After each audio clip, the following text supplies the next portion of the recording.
Hukumnya kalau saya ingin menikah dengan anak paman, maka dijawablah kemudian di Al-Ahzab tadi di ayat yang ke-50. Wa banati ammika wa banati ammatika.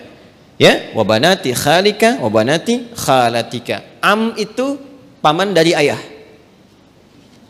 Khal paman dari ibu. Ammah, ammatun, ya, itu bibi dari ayah. Jadi ayah misalnya punya saudari perempuan, bibi kan?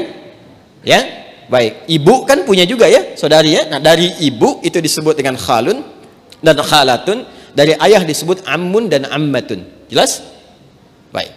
Jadi hukumnya kalau ingin menikah antar sepupu boleh-boleh saja karena ini bukan mahram. Ya. Jelas? Sampai sini boleh. Kalau ditanya apakah boleh menikah antar sepupu? Boleh, sepanjang tidak ada sebab-sebab lain yang mengharamkan itu. Apa sebab-sebab yang lain? Ini hukum asalnya boleh, tapi nanti ada sebab-sebab lain yang menjadikan terlarang. Misal, ini hukum asal boleh, tapi ternyata ibunya Safi misalnya saat Safi lahir ASInya macet, maka minta kepada ibunya Yeti untuk bisa di-share ASInya, ya kan? Halo, ada yang salah? Share, like, and comment, kan? Baik. Kalau ini kemudian mendapatkan ASI yang sama dari ibunya Yeti, ya, sini ada ibu misalnya. Jadi saudari atau saudara sepersusuan. Dia walaupun sama-sama sepupu tidak menjadikan keduanya boleh menikah karena ada hubungan mahram birradha'ah. Tapi kalau di luar itu aman misalnya, bukan saudara atau saudari sepersusuan dan tidak ada faktor-faktor lain yang menjadikan ini terhambat, maka boleh-boleh saja, tidak ada masalah di situ. Jelas? Sekalipun ada kebolehan, tapi tetap ditempuh dengan cara yang terhormat. Ya, jadi tidak boleh misalnya kawin lari, capek, sambil lari nikah gitu kan?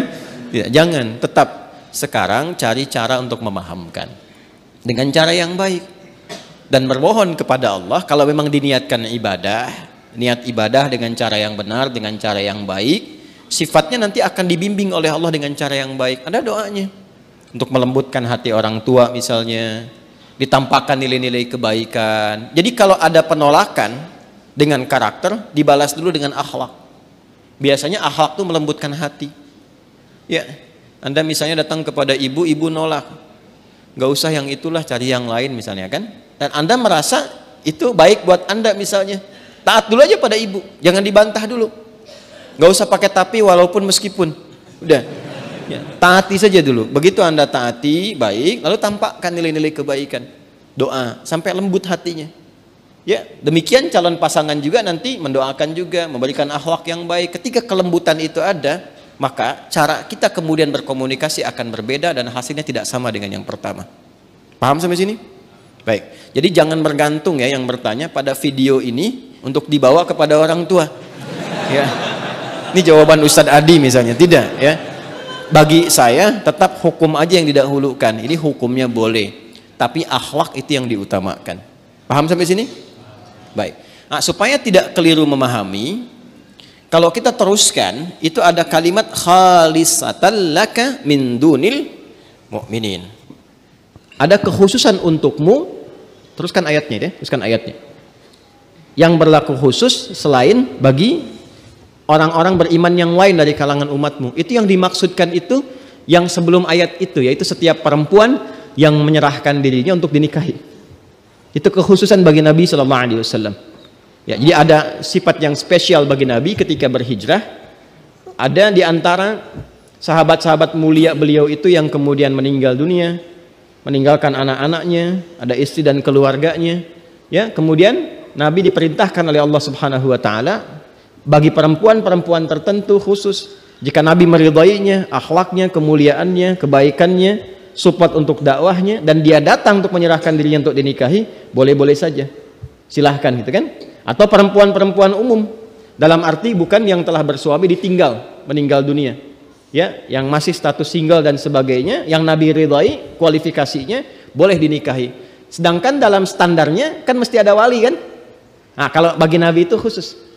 Ya, bagi Nabi khusus, tidak berlaku umum. Jadi nanti harus pandai baca-baca ayat.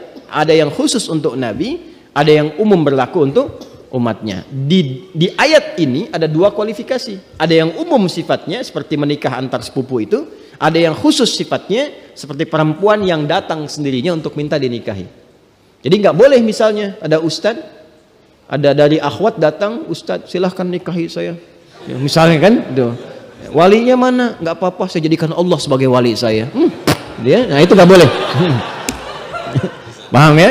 Itu nggak boleh hukumnya. Jelas? Nah itu diantaranya ditemukan. Karena ini ada kisah kenapa ayat ini turun. Salah satunya kisah Sayyidah Maimunah Al-Ansariyah. Ya, ada kisah menyebutkan demikian. Ada kisah menyatakan Zainab Al-Ansariyah datang kepada Nabi Sallallahu Alaihi Wasallam menyerahkan diri beliau untuk dinikahi. Jika memang ada nilai-nilai kebaikan yang bisa disupport untuk dakwah Nabi, maka direspon dengan turunnya ayat ini. Itu yang disebutkan oleh Imam Ibnu Jarir At-Tabari dalam tafsirnya, ya,